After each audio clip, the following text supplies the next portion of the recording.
तो वो जो लड़की थी जिसके अंदर पोजेशन हुआ था, वो अपने दोनों हाथ को ना दीवार पे सटा के दीवार के टॉप तक वो पहुंच गई थी। और इसके साथ इसलिए इसको घोस्ट जो है वो पोजेस कर पाया क्योंकि ये बहुत ही लो ट्रॉमेटाइक स्टेट में थी कि उसके ऊपर भी ब्लैक मैजिक किया गया। जय श्री राम दोस्तों, आप सभी का स्वागत है अक्षय वशिष्ठ चैनल पर। इस चैनल पर मैं अक्षय वशिष्ठ आपको ऐसे पैरानॉर्मल इंसिडेंट और एक्टिविटीज़ के बारे में बताता हूं जो कि हमारे फॉलोअर्स और सब्सक्राइबर्स हमारे साथ शेयर करते हैं। इंस्टाग्राम आईडी, जीमेल आईडी और अब एक ऐसा फ़ोन नंबर जो कि आप स्क्रीन पर देख सकते हैं। तो कभी आपके साथ कोई पैरानॉर्मल इंसिडेंट हुआ हो, आप उसे रिकॉर्ड करके भेज सकते हैं। मैं अक्षय वशिष्ठ उसे नैरेट करूंगा अपनी आवाज़ में। आगे बढ़ने से पहले एक बार धन्यवाद जो आप हमारे इंस्टाग्राम, यूट्यूब को इतना प्यार दे रहे हैं। इसी तरीके से आपको फेसबुक को प्यार देना है तो डिस्क्रिप्शन में लिंक मेंशन है, आप डायरेक्टली जाके उसे फॉलो कर सकते हैं। ये जो रियल इंसिडेंट हम आपके सामने लेके आते हैं, आप में से ही कुछ लोग हैं जिन्होंने ऐसे दर्दनाक हादसे हमसे शेयर किए हैं, जो अपनी ज़िंदगी में बहुत ज़्यादा परेशान रहे हैं, अभी भी बहुत ज़्यादा परेशान चल रहे हैं। जो लोग नहीं चाहते कि आगे आने वाली जनरेशन अपने ऊपर कोई ऐसा बोझ ले ले जिसे वो ज़िंदगी भर उतार ना पाए। कभी कभी जलन में इंसान अपने आगे बढ़ते इंसान को देख इस तरीके से उसे पीछे खींचता है कि उस इंसान को दर बदर ठोकरें खानी पड़ती है। आज का जो पूरा रियल इंसिडेंट है यह हमें शिफाली ने बताया। आगे बढ़ने से पहले मैं आपको शिफाली के थोड़े से फैमिली बैकग्राउंड के बारे में बता देता हूँ। शिफाली, जिनका जन्म झारखंड में हुआ, स्कूलिंग झारखंड में हुई। शिफाली ने बताया कि अक्षय भाई, मेरे पापा बिल्डर हैं, मेरी मम्मी हाउसवाइफ है और मैं सिंगल चाइल्ड हूँ। मेरी परवरिश में किसी भी चीज़ की कमी नहीं छोड़ी गई है। स्कूल में ही मेरी एक बेस्ट फ्रेंड बनी थी जिसका नाम था तन्वी। 6th क्लास में एक और फ्रेंड बनी जिसका नाम था रुखसाना। शिफाली ने बताया कि हम तीनों बहुत पक्की दोस्त थी, मतलब हम कुछ भी करेंगे तो एक दूसरे से डिस्कस करे बिना नहीं करेंगे। शिफाली ने बताया कि अक्षय भाई, सब कुछ सही चल रहा था जब हम लोगों ने 12th अपनी क्लियर की। 2021 की बात है। शिफाली ने बताया कि मैं 19 साल की थी। तीनों ने नीट के एग्ज़ाम के लिए प्रिपरेशन की थी और किस्मत की बात थी कि शिफाली और तन्वी का नीट क्लियर हो गया था, रुखसाना का नहीं हुआ था। शिफाली और तन्वी के काफ़ी अच्छे नंबर आए थे और इन्हें गवर्नमेंट कॉलेज में दाखिला मिल गया था। शिफाली ने बताया कि अक्षय भाई, जैसे कि आप जानते हो, 2021 में इंडिया में कोविड की लहर जिस तरीके से आई थी, पेशेंट्स जिस तरीके से एडमिट हो रहे थे, तो हमें भी बहुत जल्दी ट्रेनिंग के लिए उतार दिया गया था। हालांकि जो रुखसाना थी, उनके पेरेंट्स ने उन्हें कहा कि आप नर्सिंग कंटिन्यू करो, अगर आप नीट कंटिन्यू नहीं कर पाओगे। शिफाली ने बताया कि अक्षय भाई, हम तीनों दोस्त उसी कॉलेज में मिला करते थे जिस गवर्नमेंट कॉलेज में हमारा दाखिला हुआ था, जिसमें हमें मौका मिला था डॉक्टर की ट्रेनिंग कंटिन्यू करने के लिए। शिफाली ने बताया कि हम तो डॉक्टर बन के जाते थे, ट्रेनिंग लेते थे, चीज़ें सीखते थे, लेकिन जो रुखसाना थी वो नर्सिंग के तौर पे आया करती थी। फ्री टाइम में ये लोग बहुत बातें किया करते थे। शिफाली ने बताया जिस तरीके से हमारी बातें हुआ करती थी, हम लंबे लंबे टॉपिक छेड़ देते थे। एक दिन वहाँ पर मॉर्चरी रूम के बारे में डिस्कस हो रहा था, हॉस्पिटल के बारे में डिस्कस हो रहा था, किस तरीके से हॉन्टेड हो जाते हैं हॉस्पिटल, इस बारे में डिस्कस हो रहा था। तो एक दिन वहाँ पर टॉपिक छिड़ गया हॉरर का, जहाँ पर शिफाली बहुत ज़्यादा इंटरेस्टेड थी हॉरर के टॉपिक में। 2021 की बात है, जहाँ पर बहुत सारी डेथ हो रही थी। इसी टॉपिक को लेके इन तीनों चारों लड़कियों में बात शुरू हो गई, जहाँ पर शिफाली ने बताया अक्षय भाई, मैं, तन्वी, रुखसाना और एक लड़की और थी। तभी अचानक से जो रुखसाना बैठी थी वो वहाँ पर बोलती है कि आप लोगों को शायद ये नहीं पता कि मेरे जो चाचा हैं वो वसईपुर में रहते हैं और वो इन चीज़ों पर काम करते हैं। मतलब वसईपुर में उनके जो चाचा है रुखसाना के, वो एक मौलाना है और वो भूत प्रेत बाधाएं हटाने का काम करते हैं। ये सुनने के बाद शिफाली और जो तन्वी थी और उनकी जो तीसरी दोस्त थी वो बहुत ज़्यादा एक्साइटेड हो जाते हैं और रुखसाना को बोलते हैं कि रुखसाना, अपने चाचा से बात कर, हम देखना चाहते हैं कि ये चीज़ें सही में पैरानॉर्मल से चीज़ें जुड़ी होती हैं, पोजेशन, एक्सॉर्सिज्म, या ये कोई मेंटल स्टेट में आके इंसान पागल होके ये सब कुछ करते हैं। रुखसाना ने पहले तो शिफाली और तन्वी और उनकी दोस्त को ये चीज़ एक्सप्लेन किया कि ये चीज़ें सही में होती हैं, जो पोजेशन वाली चीज़ें होती है, एक्सॉर्सिज्म वाली चीज़ें होती है। रुखसाना ने अपने मुस्लिम धर्म के बारे में बताया कि हमारे यहाँ पे जिन जिन्नात की बहुत ज़्यादा मान्यता होती है कि वो लोगों को पोजेस कर लेते हैं, कोई उनको छोड़ देता है लोगों के ऊपर। तो रुखसाना ने बताया कि मेरे जो चाचा है, जो मौलाना है, वो इन सब चीज़ों को उतारा करते हैं। शिफाली के तन बदन में एक अलग सा ही जुनून जग गया। शिफाली ने रुखसाना को बोला कि देखो, मैं आपको ये रिक्वेस्ट करती हूँ कि अपने चाचा से हमें मिलवाइए और हम ये चीज़ें सामने सामने देखना चाहते हैं। उस रात इनकी जो बातें हुई वो आई गई हो गई, लेकिन रुखसाना ने इस चीज़ का ख्याल रखा और 4 से 5 महीने बाद रुखसाना शिफाली और तन्वी के पास आती है। रुखसाना आके बोलती है कि मेरे चाचा का कॉल आया था, तुम लोगों ने बोला था ना कि तुम्हें पोजेशन का केस देखना है।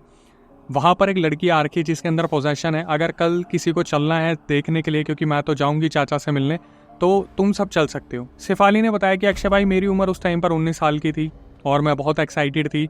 उस रात हमें ज़्यादा नींद नहीं आई क्योंकि हम सब बस ये देखना चाहते थे कि ये उतारा कैसे होता है, पोजेसन कैसे होता है, एक्सॉर्सिज्म का प्रोसेस कैसे होता है। शिफाली ने बताया कि अक्षय भाई, हम 3-4 लड़कियाँ थी, हम सारी रेडी हो गई और रुखसाना हमें वहाँ पर लेके गई वसईपुर में। शिफाली ने बताया कि अक्षय भाई, जब हम उस घर में पहुँचे, जो कि ऐसा लग रहा था बहुत ही ज़्यादा कोई लग्जीरियस घर है। वहाँ अंदर जाने के बाद हमने देखा कि अच्छी खासी लाइन लग रही है, और जो चाचा जी थे वो अभी ही हमारे सामने आके चेयर पे बैठे। लेकिन बैठने से पहले उन्होंने हमें एक जगह बैठाया, जितनी भी लड़कियां वहाँ पे गई थी, और सारी लड़कियों के आगे एक घेरा बना दिया, मतलब उन्हें एक सर्कल में बैठा दिया।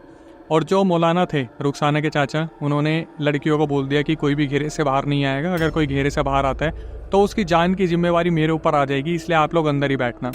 शेफाली ने बताया कि मैं ये सारी चीज़ें देखने के लिए अक्षय भाई बहुत ज़्यादा एक्साइटेड थी, और सर्कल में बैठे बैठे हमने देखा सबसे पहले वो जो लड़की वहाँ पर आई थी, जो पोजेस थी, जिसके ऊपर जिन्नात था, उसने अपने दोनों हाथ दीवार पर रखे और वो बिना किसी सपोर्ट के दीवार पर चलने लगी।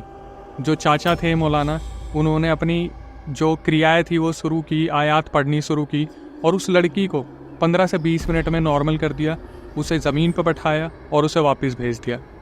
थोड़ी ही देर हुई होगी, शेफाली ने बताया कि और लोग भी वहाँ पे आके बैठे थे, लेकिन पोजेशन के जितने भी केस थे वो आज के लिए ख़त्म हो गए थे।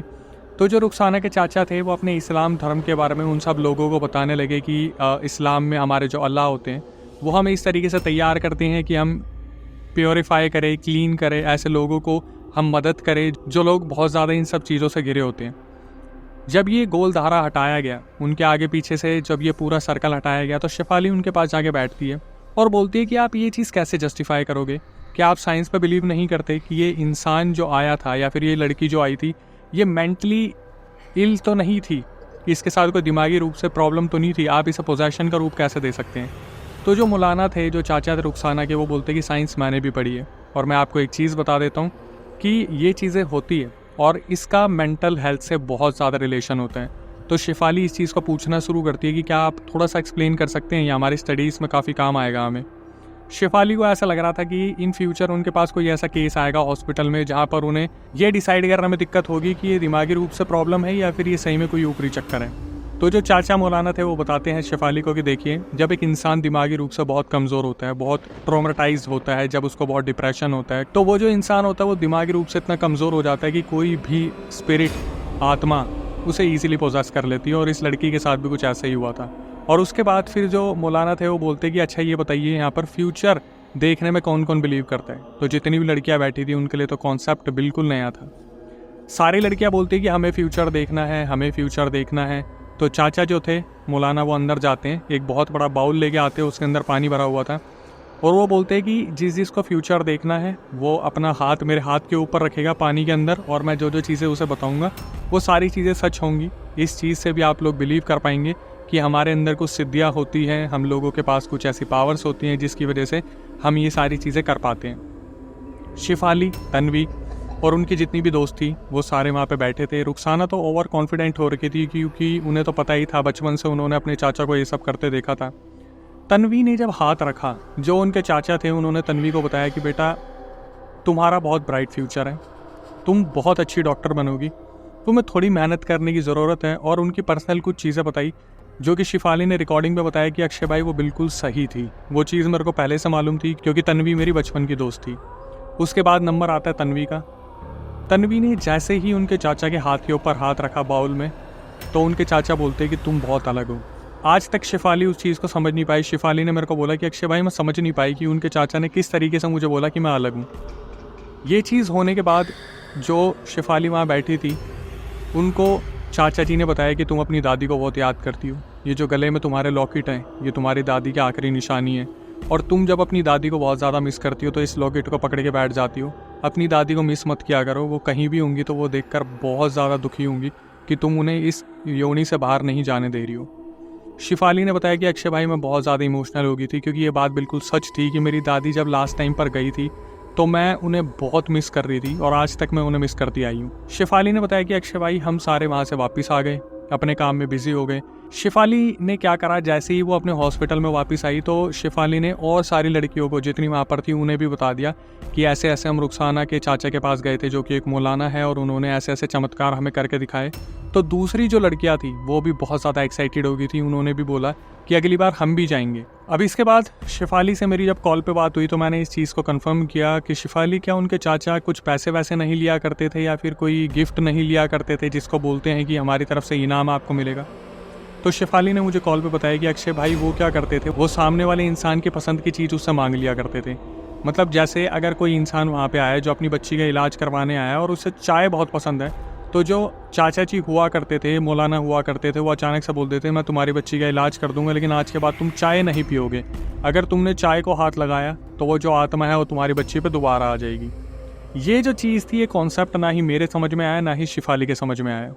शिफाली ने बोला कि अक्षय भाई, जब हमारी नॉर्मली रुखसाना से इस बारे में बात हुई कि हमें दोबारा इस तरीके से पोजेशन का केस देखना है, ऐसे देखना है, वैसे देखना है, तो 2 महीने बाद का वक्त हमें मिला जहाँ पर रुखसाना ने अपने चाचा से बात करी और एक और ऐसा पोजेशन का केस आने वाला था। इस बार लड़कियाँ जो थी वो 7-8 की संख्या में गई।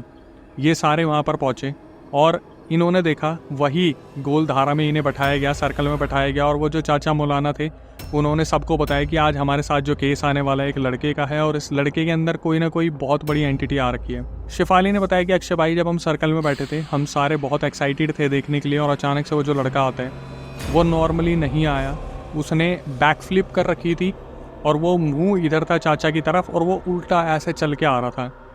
जो लड़कियां यहाँ पर नई आई थी वो तो बहुत ज़्यादा डर गई थी।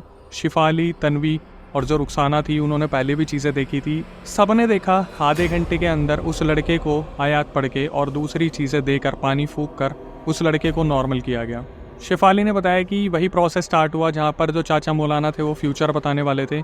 उन्होंने किचन में जाकर वही बाउल उठाया, पानी का जो पानी में भरा हुआ था, अपना हाथ डाला और धीरे धीरे करके वो लड़कियों को उनका फ्यूचर बताने लगे। जैसे ही 3-4 लड़कियों का प्रोसेस पूरा हुआ उसके बाद मेरी बारी आई। शिफाली ने बताया कि अक्षय भाई, इस बार मेरे साथ कुछ अलग हुआ।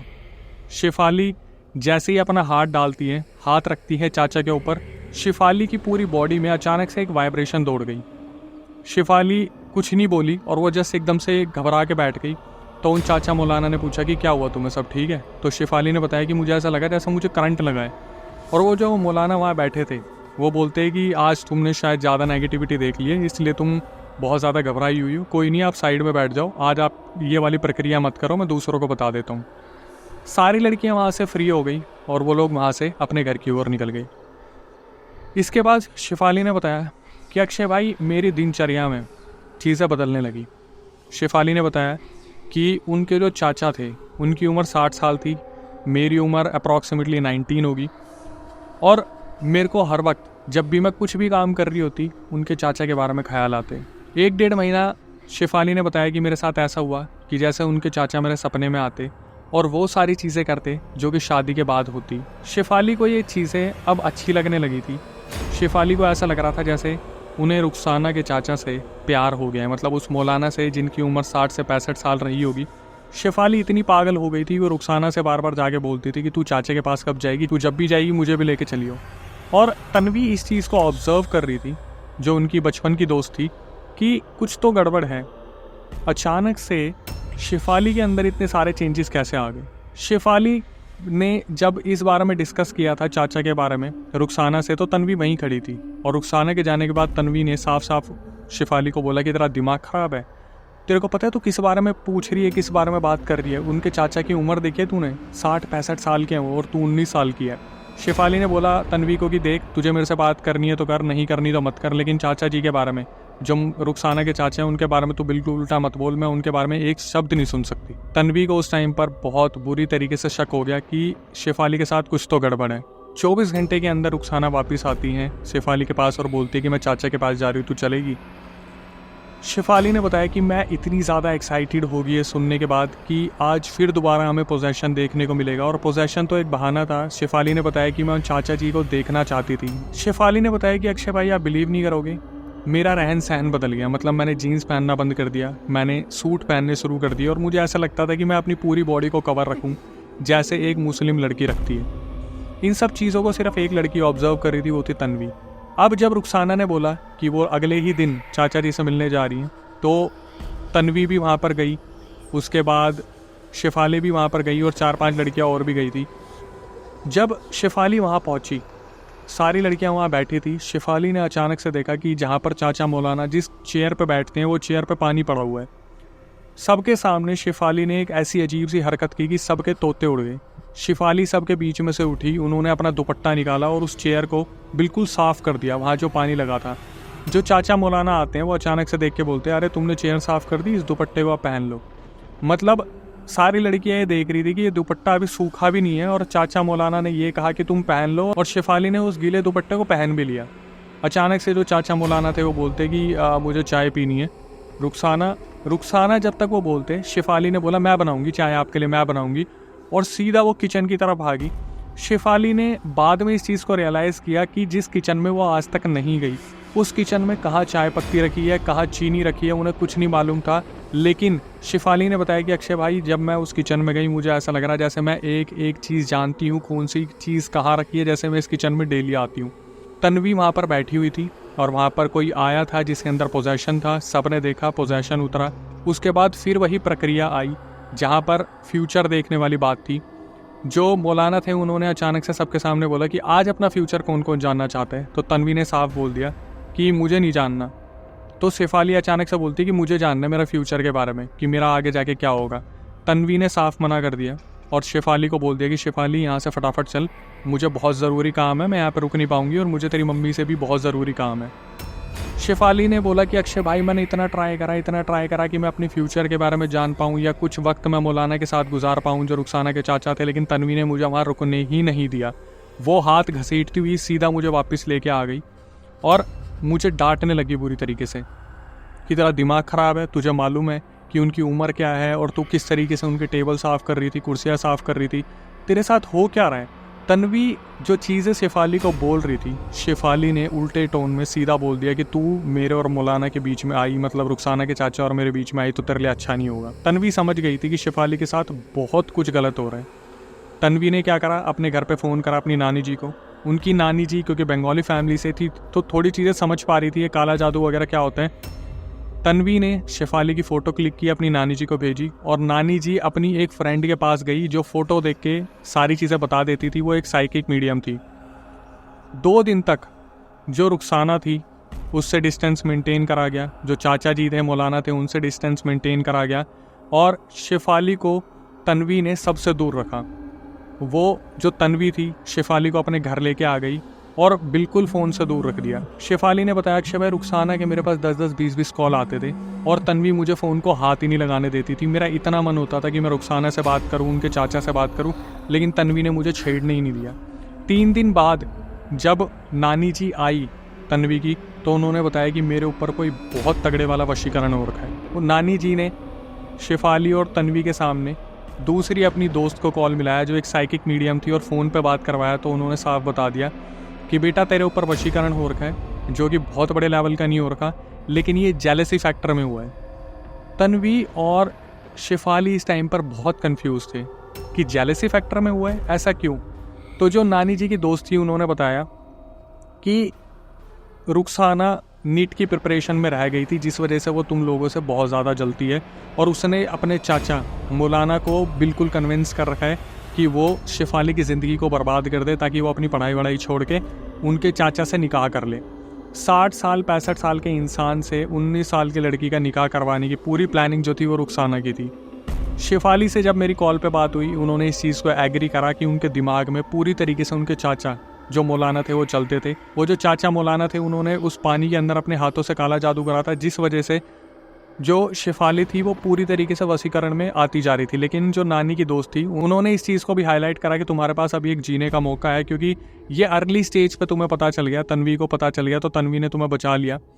जो नानी जी की दोस्त थी वो भी 3 दिन बाद आई, 4 दिन बाद आई, और अपने साथ कुछ सामान लेके आई। वो अपने साथ एक कढ़ा लेके आई, कुछ चावल लेके आई, जो शायद चावल उन्होंने पड़े हुए थे, उसे एक पोटली बना के शेफाली के तकिए के नीचे रखा।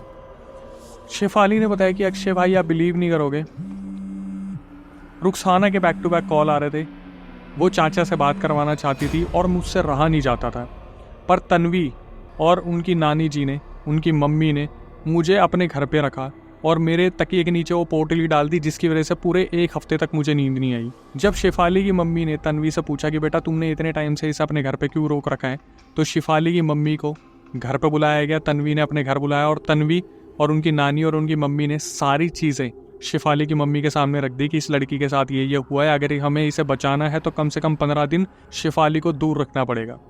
शेफाली की मम्मी खुद इस चीज़ पे एग्री हुई कि वो तन्वी के घर ही रहेगी, क्योंकि शिफाली के पापा बिल्डर थे, वो इस चीज़ पर बिलीव नहीं करते थे। तो सबसे बड़ा रोल यहाँ पर तन्वी का आता है कि तन्वी ने शिफाली को 15 दिनों तक अपने घर पे रखा, सारी चीज़ों से दूर रखा। और जब 15 दिन बाद शिफाली होश में आई तो शिफाली ने इतना अफसोस जताया, उनके दिमाग में ये आ गया कि मैं ये कैसे सोच सकती थी कि मैं 65 साल के या 60 साल के एक इंसान से शादी करूँगी, निकाह करूँगी। मैं 19 साल की हूँ और मैं डॉक्टर बनना चाहती थी। मतलब जो वशीकरण था वो पूरी तरीके से टूट गया था। शिफाली अपने होश में आई तो उन्हें पता चला कि उनके साथ क्या क्या हुआ था, और वो बाद में एक्सेप्ट कर पा रही थी, क्योंकि पहले तो उनकी आंख में ऐसी पट्टी बंधी हुई थी कि शिफाली को पता ही नहीं था कि उनके साथ हो क्या रहा है। जो नानी जी की दोस्त थी उन्होंने ये चीज़ हाईलाइट करी कि तुम बहुत बड़ी एक दुविधा से निकल के आई हो, क्योंकि वो जो चाचा मौलाना है वो बहुत ज़्यादा एक्सट्रीम लेवल पे ब्लैक मैजिक जानता है। उसे ये नहीं मालूम था कि तुम इस तरीके से बच जाओगी, वरना वो इतनी हिम्मत रखता है कि वो तुम्हें काले जादू से ख़त्म तक कर सकता है।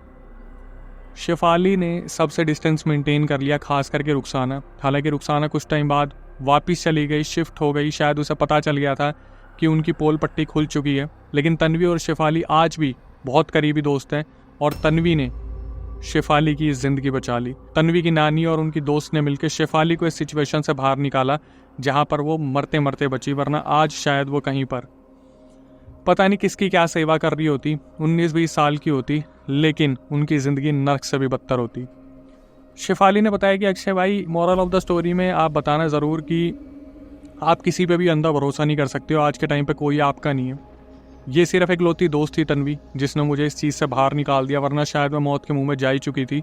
और जितना हो सके सुनो, समझो, अपने दिमाग में डाल लो, लेकिन इन चीज़ों में पैर मत डालो। ये जो पोजेशन और एक्सोर्सिज्म आपको देखने की जो चाह होती है, ये कभी कभी आप पे इतनी भारी पड़ जाती है। शिफाली ने बताया कि आज मुझे ऑप्शन मिले ना तो मैं इन सब चीज़ों के बारे में सोचूं भी ना। हालांकि वो हमारी वीडियोस की काफ़ी तारीफ़ कर रही थी। उन्होंने यही बताया कि मैं पढ़ते पढ़ते बस आपकी वीडियो देखती हूँ, जितना हो सकता है मैं पढ़ती हूँ। और उन्होंने यही बोला कि मैं सिंगल चाइल्ड थी तो मुझे समझाने वाला कोई था नहीं, और इन सब चीज़ों पर मेरा बिलीव नहीं था। लेकिन जब बिलीव हुआ तो मुझे नहीं पता था कि मैं खुद इनकी शिकार बन जाऊँगी। लेकिन ऐसे भारी पैरानॉर्मल केस के बाद, एक रियल इंसिडेंट के बाद, हमारी आपसे क्या रिक्वेस्ट होती है दोस्तों, कि जो नए व्यूअर्स हमारे चैनल पे आए हैं वो प्लीज़ चैनल को सब्सक्राइब कर ले, क्योंकि यही हमारा मोटिवेशन है। बेल आइकन ऑन कर ले ताकि सबसे पहले ऐसी वीडियो आपके पास आए, ताकि आप भी पैरानॉर्मल के बारे में जान पाए, अवेयरनेस ले पाए। इसके बाद सिर्फ यही कहूँगा कि कभी आपके दिमाग में अगर ये चीज़ आती है, यार मेरे साथ ये पैरानॉर्मल किस्सा हुआ है और मैं कैमरा पे बताना चाहता हूँ, तो हमारा यूट्यूब चैनल है दूसरा, जिसका नाम है अक्षय वशिष्ठ हॉरर शो, जहाँ पर हम गेस्ट के साथ साथ सब्सक्राइबर्स को भी बुला रहे हैं। तो आप आ सकते हैं, कैमरे पर पूरा किस्सा बता सकते हैं। सबसे पहली प्रक्रिया मैं आपको बताता हूँ, उस चैनल को जाके सब्सक्राइब करना है, बेल नोटिफिकेशन ऑन करनी है, क्योंकि वहाँ पर ऐसे ऐसे लोग आते हैं जो हमारे कैमरे के सामने बैठ के बताते हैं कि भाई हमें अभी भी फील हो रहा है कि एंटिटी हमारे बगल में है। इतने ज़बरदस्त पॉडकास्ट आते हैं हर थर्सडे संडे, जिसलिए आपका हमें सपोर्ट चाहिए। प्रक्रिया मैं आपको बताता हूँ। अगर आप कैमरे पे आके अपना रियल इंसिडेंट बताना चाहते हैं तो सिंपली आपको क्या करना है, जो स्क्रीन डिस्क्रिप्शन पे नंबर आपको दिख रहा है उस पर पूरा रियल इंसिडेंट रिकॉर्ड करके भेज देना है, और मेंशन कर देना है कि अक्षय भाई हम भी आना चाहते हैं, दिल्ली में हमारा सेंटर है, आपको बुलाया जाएगा। इसके बाद कभी आपके साथ कोई पैरानॉर्मल इंसिडेंट हुआ और आप चाहते हैं कि मैं अक्षय वशिष्ठ उसे नैरेट करूँ अपनी आवाज़ में, स्क्रीन डिस्क्रिप्शन पर नंबर है, रिकॉर्ड करके भेज दीजिए। मैं पूरा सुनूंगा और उसके बाद मैं खुद आपको टच में लेके सारी चीज़ें कंफर्म करूंगा। जैसे मैंने बताया कि मैंने शिफाली को कॉल किया, तो आपके पास एक अच्छा मौका है। अगर आप मुझसे बात करना चाहते हैं तो अपना रियल इंसिडेंट घेरिए, रिव्यू करेंगे, उसके बाद हम आपको टच में लेंगे। जिस तरीके से इंस्टाग्राम यूट्यूब को प्यार दे रहे, फेसबुक को भी इस तरीके से देना है। डिस्क्रिप्शन में लिंक है, जाके फॉलो कीजिए। और जो लास्ट मेरी शिकायत है, अगर माँ बाप का ख्याल नहीं रखा ना आप लोगों ने, तो मेरे से बुरा कोई नहीं होगा। अगर मुझे कभी पता चला किसी माँ बाप का कॉल आया कि अक्षय भाई हमारे बच्चे को आप समझाओ, आपकी वीडियो देखने के बाद भी वो समझता नहीं है, तो दोस्तों फिर मेरा ये वीडियो बनाने का मकसद पूरा ख़राब हो जाएगा। इसलिए प्लीज़ अपने माँ बाप की जितनी ज़्यादा हो सके सेवा कीजिए, और उनसे कभी भी गुस्से में ये मत पूछिएगा कि आपने हमारे लिए किया क्या है। आखिरी में आके सिर्फ इतना बोलूँगा, जितना ज़्यादा हो सके ध्यान रखिए, ऐसे फालतू इंसानों से दूर रखिए अपने आप को। और नई वीडियो नए पॉडकास्ट आने तक stay tune with the channel. चावल को ना किसी पोटली में बांध के दिया था एंड उसे ना ज़बरदस्ती मेरे तकिए के नीचे रख दिए। आई रियलाइज कि मैं ऐसा सोच कैसे सकती हूँ, वो मेरे से इतने बड़े हैं या नहीं, बट मेरी अलग लाइफ है, उनकी अलग लाइफ है। नहीं, ये गलत है। जब मतलब उसकी नानी की फ्रेंड ने मेरे को ठीक किया, उसके बाद आई केम टू माई सेंसेस कि भाई क्या मेरे लिए सही है, क्या गलत है। लिटरली वो मुझे इतने कॉल्स मैसेजेस करती थी, चलो चलो चलो मेरे साथ, और मेरा भी इतना मन करता था कि मैं वहाँ चली जाऊँ, बट बेसिकली उनका मोटिव ये था कि ये अपना पढ़ाई वढ़ाई छोड़ के ना इसके चाचू से ही निकाह कर ले। उसने उसी फोटो के थ्रू उसके ब्लैक मैजिक किया था, just to teach her a lesson कि तुम मेरे मकसद के बीच में क्यों आई। तो मैंने ना खुद के गर्दन से दुपट्टा निकाल के और चेयर को ना साफ किया